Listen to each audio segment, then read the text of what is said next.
రాష్ట్రంలో జరుగుతున్న అరాచకాలపై జాతీయ స్థాయి ఉద్యమనం చేయడానికి సిద్ధంగా ఉన్నామన్నారు వైసీపీ ఎమ్మెల్సీ బొత్స సత్యనారాయణ. జాతీయ ఉద్యమం కోసం వైఎస్ జగన్ తో మాట్లాడి కార్యాచరణ ప్రకటిస్తామని పేర్కొన్నారు. చంద్రబాబు ప్రభుత్వం చట్టాలను చేతుల్లోకి తీసుకుని వైసీపీ నాయకులపై 3 రోజులుగా దుర్మార్గానికి పాల్పడిందంటూ ఆందోళన వ్యక్తం చేశారు.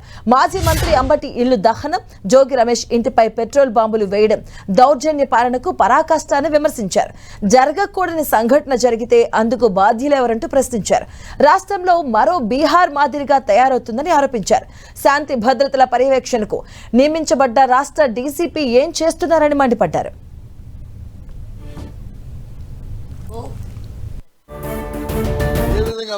సృష్టించాలి, ఏ విధంగా చట్టాలు చేతిలో తీసుకోవాలి, ఏ విధంగా ఎదురు వ్యక్తులను అవమానపరచాలి అనే రీతిలో ఇవాళ ప్రభుత్వం తాలూకు పరిపాలన ఇవాళ ఉండడం చాలా దురదృష్టకరం.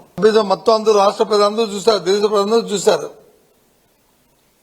నిన్న మా మాజీ మంత్రి జోగి రమేష్ ఇంటి మీదకి అయితే పెట్రోల్ బాంబులు ఇస్తారు. పెట్రోల్ బాంబులు వచ్చి ఇంటిపై ఇసిరి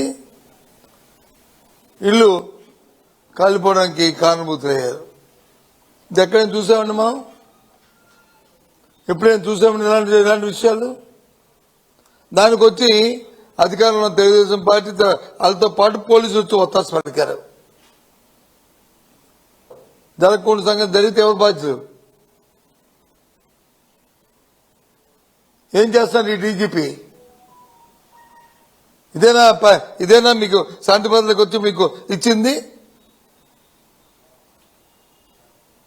మీరు చేస్తుంది రాష్ట్రంలో డీజీపీ తప్ప చంద్రబాబు నాయుడు దగ్గర ఊడికి పని చేయట్లేదు. దయచేసి మీరు గుర్తెరగాలని కోరుతున్న పోలీసు వ్యవస్థని.